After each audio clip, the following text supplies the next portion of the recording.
I'll always remember day by day what I went through for those 2 years. It would never leave me. It's like a nightmare.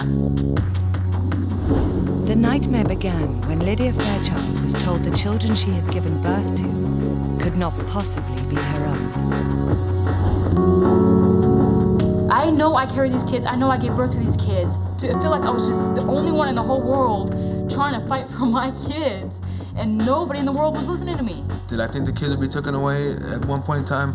I knew they would be taken away. Every day I felt like that was going to be the last day I see them. Lydia's fight to prove she was the mother of her children revealed a secret hidden deep in her body, a twin she never knew. Instead of being twins or Siamese, she was one individual. I feel more scared more than anything, like, what is this? And why me?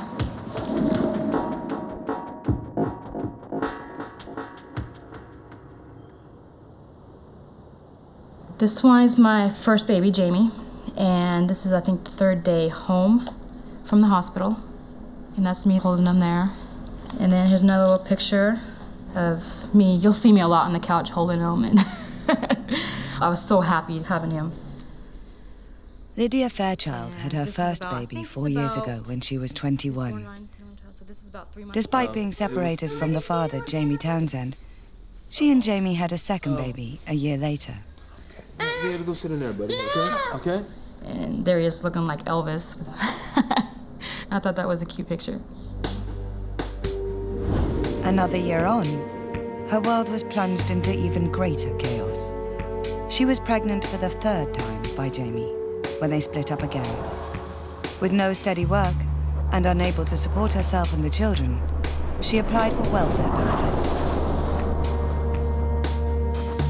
The state prosecutor's office required DNA tests from Jamie to prove he was the father. And as a matter of course, Lydia was also DNA tested. In December 2002, she received a phone call from the prosecutor's office. He called me first, and I said, well, can't you give me the results over the phone? You know, I'm just finding out who the father is.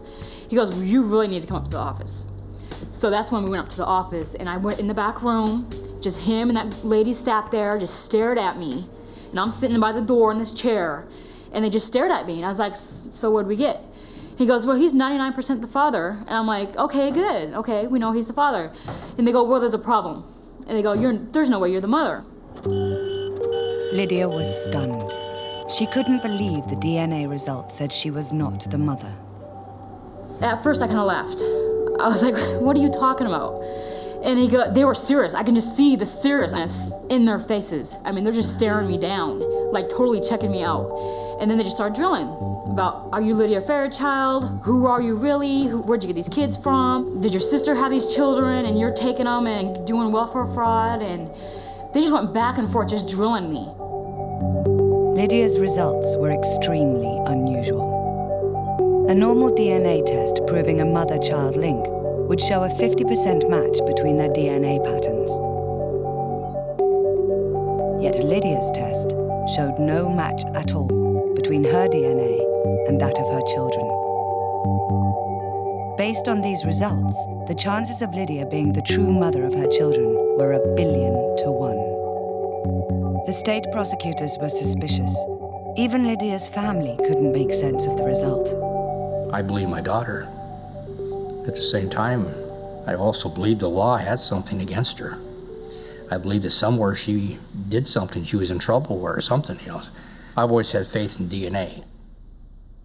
Lydia was adamant that the DNA tests were wrong and she was the true mother of the children. To eliminate any chance of lab error, the family was retested 3 times. Each time the result came back that the children weren't hers. These are shots of when the first DNA testing took place. They took pictures of myself and the children, and they took swabs from us all. And this was done in the office of the prosecutor's office. So, and this is just, we've done so many testings. It's ridiculous. And I had to put my kids through that over and over and over again, having to hold them down, to have them draw blood from my children and swab them was really hard. But it was something that had to be done at the time. I had no choice. At that time, I was living in Vancouver, Washington, and I was working, and Lydia called me up, and she was hysterically crying. I couldn't make out totally what she said, but when she said that she got the test back and it said that she wasn't the mother, I just started laughing. I couldn't understand why she was crying. And I said, that is so stupid. That they've got to do it again. She says, Mom, they've done it 3 times, and it's not working. I mean, I couldn't eat for like days. I was like such a nervous wreck, shaky. I couldn't focus. I was just so like, what is going on? I know these are my kids. I know I carry these kids. I know I gave birth to these kids. I was so confused, and I was scared. Every cell of our body holds the same completely unique DNA pattern. It is what defines us and makes us who we are. It is this individual genetic blueprint which a DNA test reveals. The tests are seen as a foolproof way of identifying people and their parentage. When a test result doesn't add up, there's a real mystery to unravel.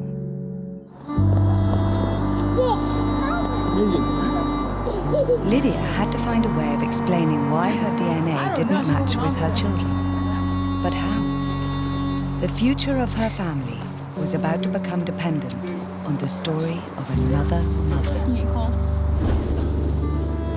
2,500 miles away in Boston, Massachusetts, Karen Keegan, a 52-year-old teacher, was confronted with the same startling information. According to DNA testing, her children weren't hers. It was very disturbing to try and make sense of whatever was going on with this. I knew that there had to be a scientific answer to why the DNA didn't match.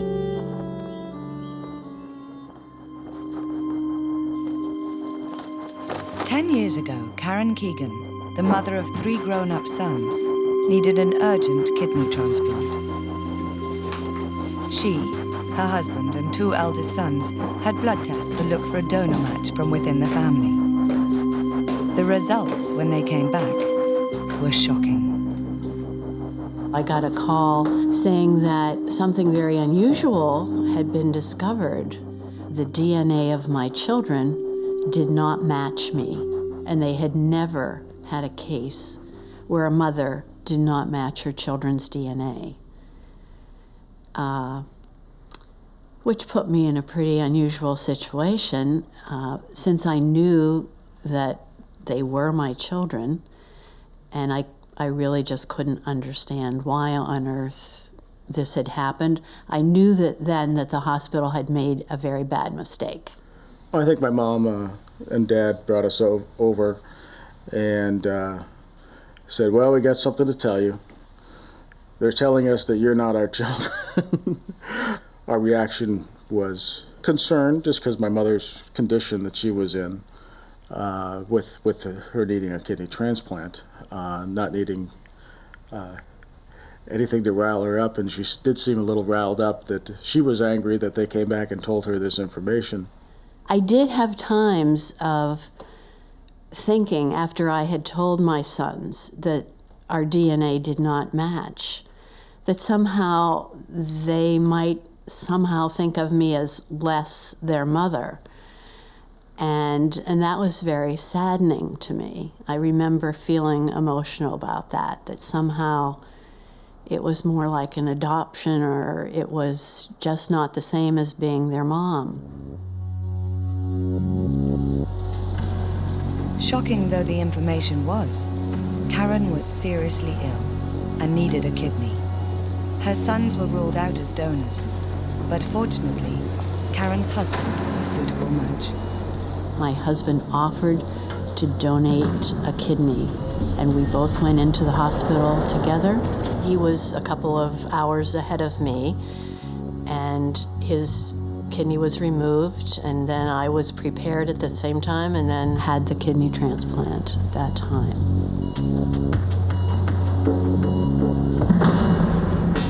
The operation was only partially successful. Karen was still very sick.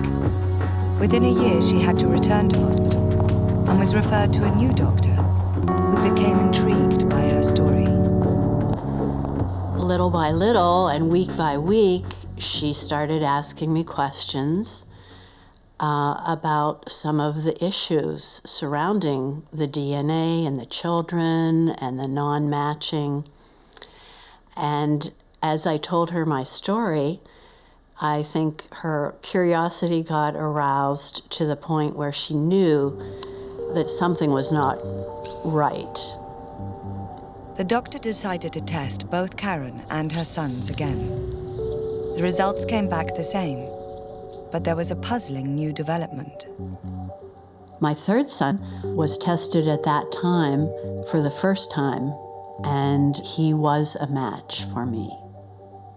I do remember thinking,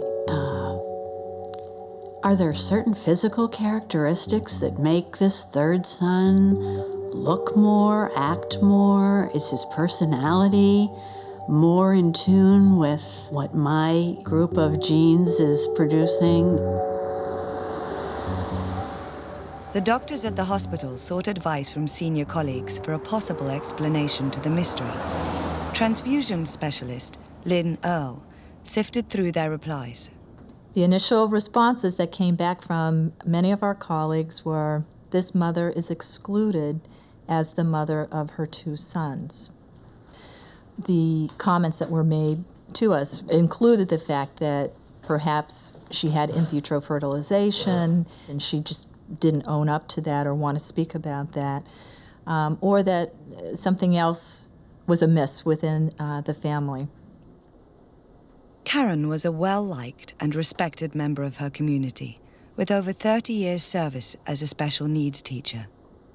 Her doctors had no reason to suspect her of lying. Well, on a personal level, it didn't enter into my mind because I had a well-established personal relationship with this individual and, was confident just based on conversations that she, in fact, was the mother of these two sons. She realized that I was a pretty upstanding kind of person, that there wasn't something unusually crazy about the story of why my children didn't match me, and that it must be scientific in nature. The doctors realized they had a medical mystery on their hands. Could they find a scientific explanation for Karen's results? In Lydia's case, the investigation by state prosecutors continued. She and her family feared a case for welfare fraud was being mounted against them. Her father had already been convicted over a business scam. I was in prison over in Montana. The wife told me and everything and all that, we're about ready to lose our grandkids. And it was a startling bit of news to hear. I couldn't believe that she was even saying that. So I asked her, did Lydia get in trouble or, what happened? And then she went and explained the whole situation to me. I mean, for me, my past was bad in their books, but I felt that they were making Lydia pay for it. The suspicion spilled over to Lydia's estranged partner, Jamie Townsend. He too was interviewed by the prosecutor.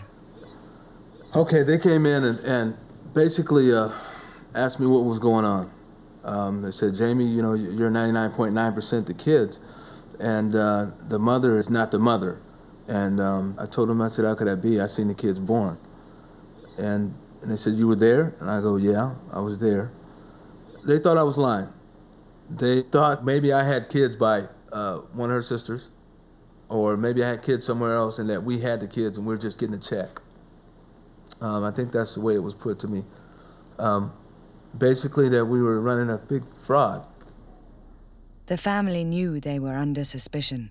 Even the medical evidence they had of the children's births didn't seem to count. I mean, I've been doing this long enough, I kind of can recognize when someone's given birth in front of you, and there's not really much mistaking that. The babies are footprinted at the time, and these cards are done right in the delivery room, and her file said you could prove that these are the babies that she had. And yet, apparently, even though that's an older technology that's been used very reliably in the justice system for years, but now we have the new kid on the block DNA, and all of a sudden they just didn't want to hear anything else. Lydia, pregnant with her third baby, faced more questions from the prosecutor's office. I write everything down, this is my diary, about what happened and what I went through emotionally and physically through the whole thing. 3 times I was brought up there to interrogate and left her crying so bad, hysterical, and not knowing what to do. 3rd interrogation, the 3rd one, they threatened me with a lie detector test, which I said, give it to me. And then I got a summons in the mail saying you're going to court. I just lay in my bed and just shake, so hysterical, like I can't believe this, what is going on, I'm gonna lose my kids. The court hearing was to legally establish the children's parentage. The pregnant Lydia became increasingly paranoid. She was terrified she would be charged with welfare fraud and lose her children. She was trying to be so positive, for her kids, to show them that she's strong and she's gonna make it through this and that everything's gonna be okay. But it was so stressful, and she's knowing, oh, this court date's coming up and I gotta get mom to get down here, I'm so nervous. She was hysterical. She was really hysterical, and she was calling and she would tell me what was going on, how they were treating her. Did it ever really feel as though you were going to lose the kids? Yes. Every day. Every day it felt like it. Every day I'd get up, get them ready, take them to daycare. And every day it felt like that was going to be the last day I see them.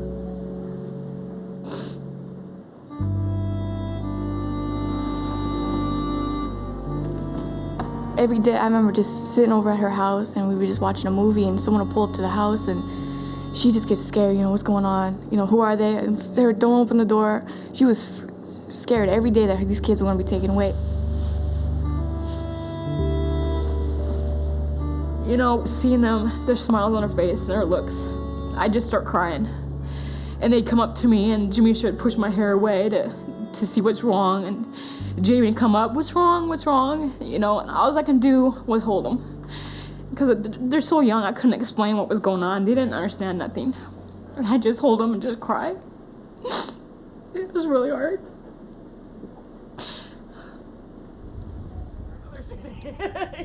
In stark contrast to Lydia's turmoil, Karen Keegan felt much more in control of what was happening to her. She and her scientific investigators were working hand in hand.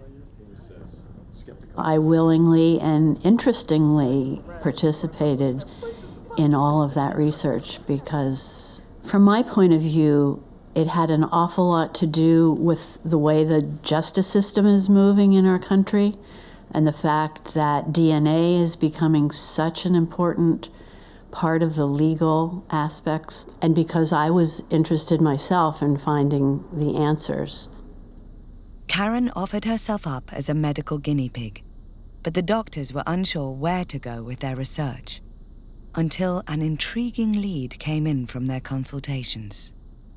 It was actually a comment in one of our colleagues' responses in the letter that we got back that raised the possibility Karen is a chimera. Chimerism is an extremely rare condition where people have not just one, but 2 DNA profiles. It was clearly stated that this is a very rare event, and to have someone look externally normal, be able to have children, made it a very rare consideration and a low likelihood consideration. We picked up on that, however, and decided to embark on additional testing to establish whether or not Karen was a chimera. Could Karen Keegan really be a chimera? If she had a second set of DNA, it could explain the test results. But the condition is extremely rare. There are less than 40 possible cases worldwide. Chimeras have inside their bodies 2 completely different genetic identities, created from separate sets of DNA. This can have severe consequences.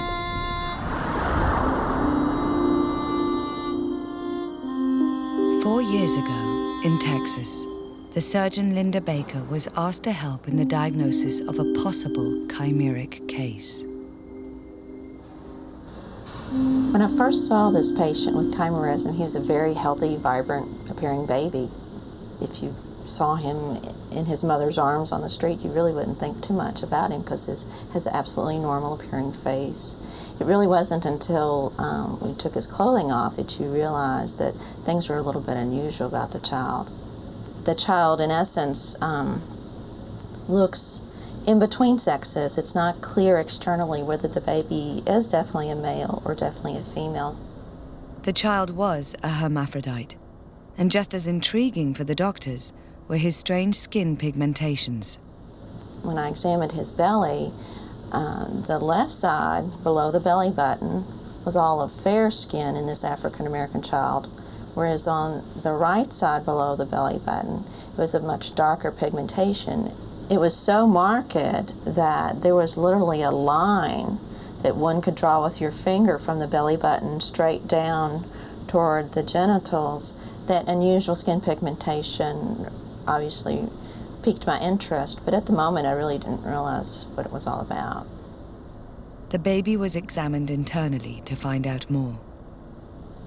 Internally, on the left side, there was a partial uterus, a fallopian tube, and then an ovary. On the right side of the child, which was again the side that had the darker skin coloring, there were the male internal ducts. In addition, the male sac, the scrotum, that would normally carry the testicles, was only developed on the right side and was not developed at all on the left. It was as if the baby was two people glued together, a boy and a girl. The hermaphrodism and the unusual skin pigmentation indicated that the child could be a chimera, but more detailed tests were needed for a true diagnosis. The blood test is what showed this unusual chimeric chromosomal situation. I felt the case was quite remarkable. Just the constellation of the abnormal skin changes with the external genitalia abnormalities. There's only so many things that could be, and it really fit that the child would be a true hermaphrodite and be a chimeric. The child in Texas had the DNA for a woman and the DNA for a man. Twice as much genetic information as a normal person. How could this be? No one knows for certain. The secret lies in the womb. One theory is that very early in the process of development, two individually fertilized eggs are fused. At this stage, the fertilized eggs are simple cell clusters, but each has its own distinct DNA. The process of fusion then incorporates the two sets of DNA into one embryo. In the case of the Texas baby, the two early embryos which fused were male and female. The fusion can also result in unusual skin pigmentations which are common amongst the other known chimera cases in the world. The markings are very unusual. This chimeric hermaphrodite's body was covered in a checkerboard pattern. In Karen Keegan's case, there were none of these external symptoms. How could she be a chimera? The doctors had little to go on and a lot to prove. Lydia Fairchild knew she would have to face a court case to decide the parentage of her children. Time was running out, yet she had no way of explaining why her DNA didn't match that of her children, and no clues as to the way forward. In Karen's case, the doctors did have a lead. They suspected she had the rare condition called chimerism.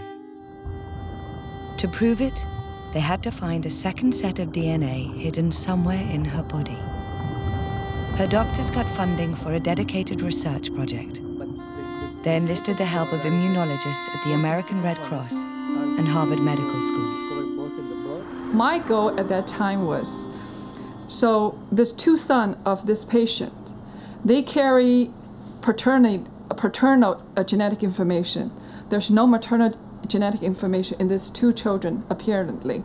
We believe this patient, this is her children, and we just need to find out genetic information her children's genetic information anywhere in her tissue, her body, anywhere. The first place to look was Karen's blood, but the blood test clearly showed only one set of DNA. The scientists needed to test other parts of her body. Well, our next step was to begin to look at other tissues than blood. As I've said, a chimera is a result of fusing of two genetically distinct fertilized eggs. And within that process, there's the distinct possibility that other tissues, such as skin cells, hair, would have evidence of other antigens that aren't present in the blood cells. So our next step, in fact, was to look at tissue that was easy to get at. For quite a while, I did not know where she was heading. Week by week, she would come in and ask if maybe she could have a hair sample, or perhaps scrape the inside of my cheek. Disappointingly, these next tests still revealed no traces of a second set of DNA in Karen. To progress further, the doctors decided they needed samples from her internal organs. She'd had some prior surgeries, and we were able to actually go and retrieve specimens that were in the pathology department. One in particular was the thyroid tissue. She had had a thyroid nodule removed, and we examined that tissue, and also tissue that was obtained from her bladder. The tests were painstaking, and it would be many months before Karen's diagnosis could progress. But Karen's doctors were determined to understand the mystery of her DNA.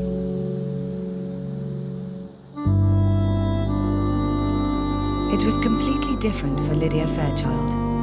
Like Karen, her DNA test said her children weren't hers. Yet no one dealing with her case had even heard of chimerism. And she was about to go to court to establish the parentage of her children. I called every lawyer, local lawyer, that I could in the phone book, and I could not get one lawyer to take it. They said, well, obviously you're not the mother. There's no way I can win this case. I'm sorry. And I could not get one lawyer to get it. One lawyer would not take my case because there was no way. DNA, you cannot win against DNA because they say it's so foolproof. I mean, I feel like I was just the only one in the whole world trying to fight for my kids, and nobody in the world was listening to me.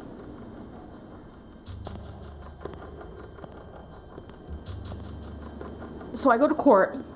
The prosecutor, first words out of his mouth that I remember is, we would like to put these children in separate guardianships. I had no lawyer. It was me against the state with DNA evidence. The prosecutors wanted guardians to be appointed for each child, to monitor their welfare while the investigations continued. The judge agreed, based on the existing evidence that Lydia was not the biological mother. For Lydia and Jamie, their worst fears had been confirmed. Did I think the kids would be taken away at one point in time? I knew they would be taken away because they said that, they were already setting it up for guardian parents to do that, to watch over the kids. And I just didn't understand. It's like the kids were in danger, and, she's a good mom. Why would they be in any danger? I just felt like that we were treated as we were just running this big old scam. The prosecutors also put forward the laboratory's explanations for the DNA discrepancies. They were of no help to Lydia. They brought forward many different aspects. Like, it might be she had a blood transfusion, and I go, well, she's never had one ever in her whole life. And they were saying, well, has she had any surgery? She's never had surgery other than having kids. And so, there were just, every suggestion was a dead end. Lydia was now heavily pregnant with her third child. The judge realized that this latest pregnancy could provide a vital clue to help unravel the mystery. I said, actually, I'm due this Monday, which was like 3 days away, to be induced. He ordered that somebody be there to witness my birth and to take blood from baby and me right then and there, and we'll go from there. As Lydia went into hospital, everyone's attention was focused on the birth. Would the results from the baby's DNA test show the same anomaly? That Lydia was not the mother? When she went into labor, the stakes could not have been higher. The person that came in was a lab person, and she witnessed me give birth to the baby. She came right in, she took blood samples from the baby, and then she took swabs and stuff from me. Lydia had an agonizing 2-week wait before the results came back. Even after giving birth, I could, you bring your newborn home, you're happy. I went home still scared because this was still going on, still scared that they can come any minute and take my kids. And I'm sitting there waiting for this DNA test to come back on the last one, and it was scared. I couldn't enjoy those moments. I felt that the courts, if he was hers, then we would be lying about the whole thing. So it was kind of like, okay, let's hope these tests come back negative for her, because there's got to be, that's our only hope. The results, when they came back, were arresting. The new baby's DNA showed no match with Lydia. According to the test, she was not his mother. It was what the family wanted to hear. Lydia finally got a lawyer to help her. He knew she might have to face serious accusations in court. The other question that had gone through the prosecutors' minds was whether or not she was involved in being a surrogate mother. I mean, if the egg and sperm had been implanted in her, then she wouldn't have any relation to this child. Is it possible that she's engaged in some sort of criminal activity, or maybe she's even abducted these children from someone? So I remember asking Lydia extensively, coming up with every explanation I could as to some sort of game being played, and she was just adamant about it. Taking her word for it, I said, well, she insists she's the mother of these children, so how are we going to find out why these tests were wrong? It seemed that only science could provide the answers. By an extraordinary chance, it did, when the state prosecutors stumbled across a crucial new lead for the case. The deputy prosecutor had found an article in the New England Journal of Medicine about this chimerism, and he didn't know whether this applied to the case. He wanted me to read it. And of course, I'm not a doctor. I read it. It was very densely written in medical terminology, but it sounded, for what little I could understand of it, it was probably sounded a lot like what we were dealing with.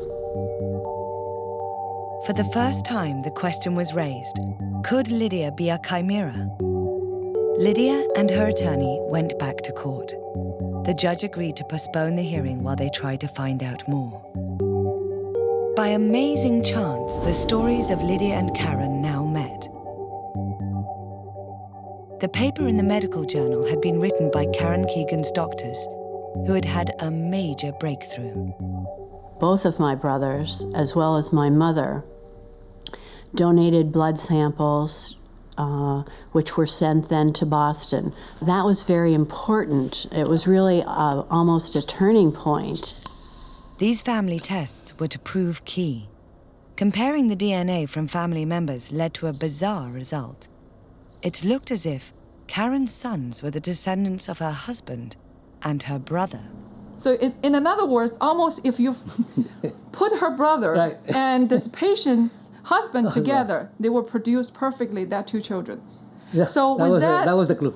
So That they was were the clue. actually looking at that, and we start thinking, my God, how can this happen? I remember the day she came in and said, "We're so lucky we found that your brother has the missing DNA that was not in your blood, but was in your children. And so we know that it was your father's DNA, and we know that your children are part of the larger family and therefore part of your DNA too." Somewhere in Karen there had to be some hidden DNA, but where? The doctors were already investigating her thyroid, bladder, skin, and hair. They finally struck gold in the thyroid. So in this case, we tested her. We found that her hair and her thyroid, the genetic system, are totally different. So we were stunned as why. It's almost like this woman is two individual. Some of her hairs carried one kind of genetic information, and the other hairs carried another, half of the genetic information. And in her tissues, other tissues, it's the same story. At last, they had the proof they needed to show Karen was a chimera. Through even more detailed testing, the scientists then found that these two different types of DNA were present in all the tissues of her body.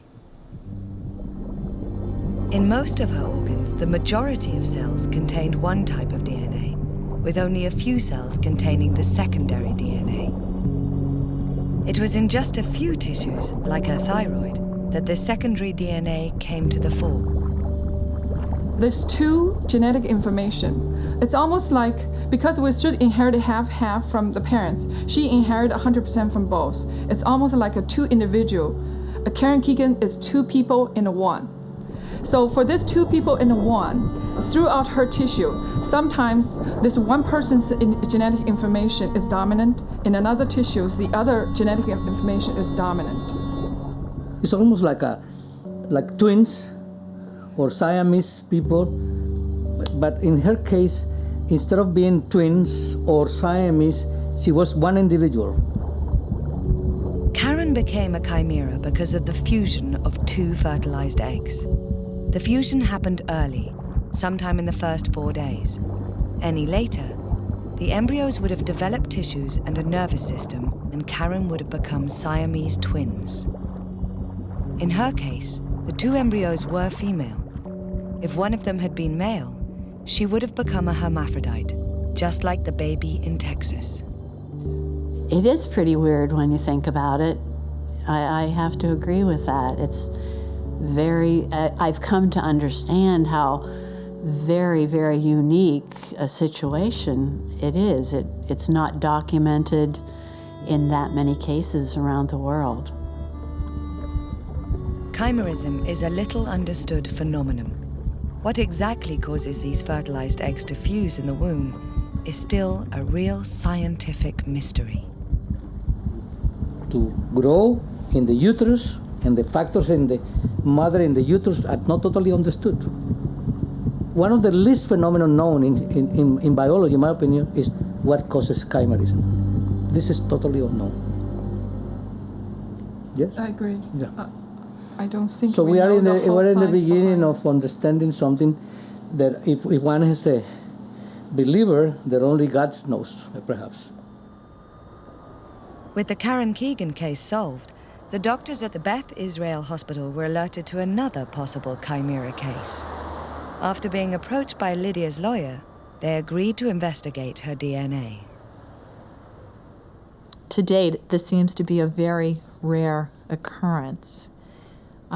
We've now had the experience in a very short period of time to establish that we have one case, Karen, and then be referred within 2 years a second case. As with Karen, the first tests the scientists undertook were on Lydia's blood.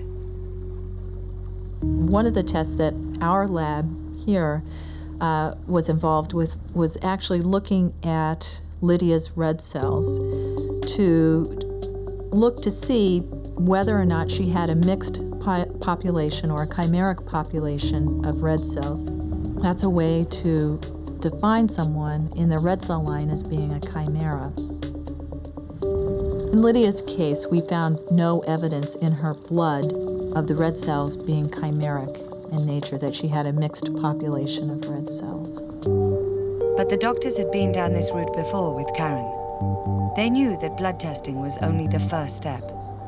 They would need further tests on Lydia and her family. In particular, they needed tissue from Lydia, her skin and hair, and if possible, tissue from her internal organs. These tests were long and complex. It had taken the team years to finally come to a definite diagnosis in Karen's case. Would they get an answer in time for Lydia?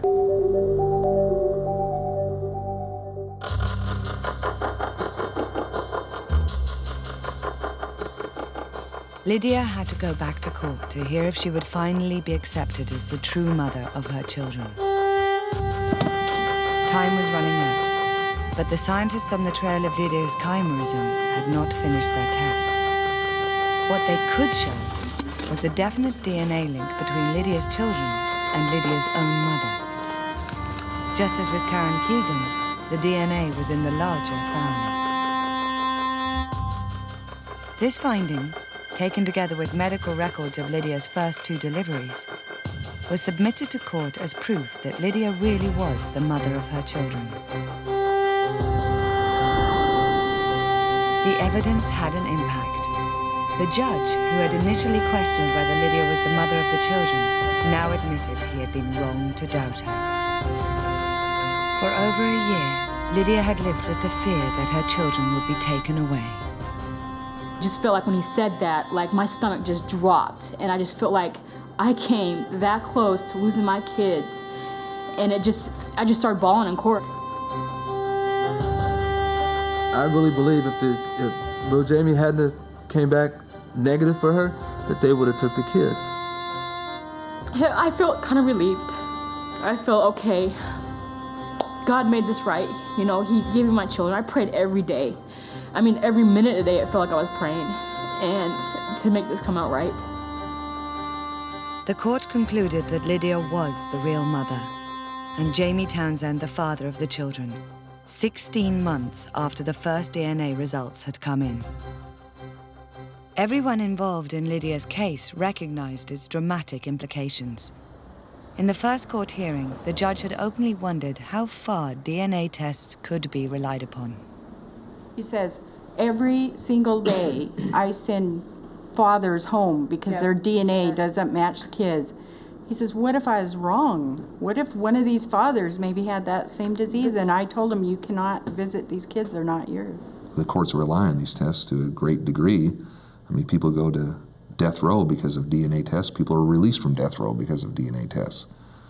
And this was not a life or death case, but they were dealing with the same sort of science and the legal implications of that science. DNA testing is hugely influential in criminal cases. Armies of forensic scientists are employed to look for matches between the DNA at a crime scene and a suspect. But what if the criminal is a chimera? A person could be leaving DNA behind at a crime scene, and when he's investigated and gives a sample to the police, or she, the police may not come up with a match and exclude the person. There might be some cases of rape where they analyze the DNA of the sperm in the woman that has been raped, and then the person is excluded based on the blood testing.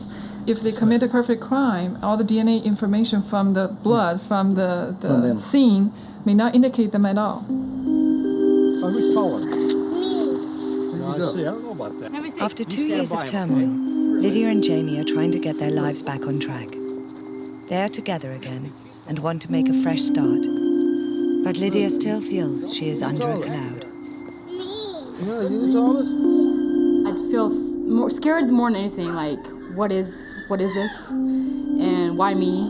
And I really want to know more about it to really get to know what this really is and how it came about. I don't even know if I even know how it came about, but I would like to know more about it. Lydia has decided to continue the investigation with the scientists in Boston to see if they can come to a proper understanding of her DNA results. Lydia and her family have provided more cheek swabs, hair, blood, and urine samples. Will they give the final proof of Lydia's chimerism? The first results have come back showing no double DNA. Lydia has now provided a cervical smear, and significantly, 2 sets of DNA have been detected in this tissue. It would be possible. Lydia would only be chimeric in the ovaries. It would be possible. Yes, only chimeric in the ovaries. That's possible too. But for that you need to have samples of tissues from all the organs of the body before you come to that conclusion. I think Lydia conceived 3 children, and so the final answer is still in her eggs. The doctors are also hesitant about a full diagnosis of chimerism, since Lydia is now pregnant with her and Jamie's 4th child. There is a chance the double DNA in her smear could be linked to the pregnancy. Yet it seems likely that Lydia is another chimera. I don't think of myself as a freak, no. I don't think that I'm like this weird person and whatever, because I'm still a person. I don't have different personalities. I'm a normal person. And it's just that there's something wrong with the DNA. Both Lydia and Karen Keegan would have gone through their lives never knowing they were chimeras if they had not had DNA tests. How many more chimeras like Karen and Lydia are out there? Nobody knows. It could be many more chimeras are born than anyone had ever imagined. It's hard to know for certain what the frequency of this occurrence is. If you don't come to attention because of a medical need and you look like a normal male or a normal female, you could have a very normal life and never come to anybody's attention. Both my husband and I have always said that there are probably many, many more of us chimeras out there, and we just haven't had a reason to find out about them.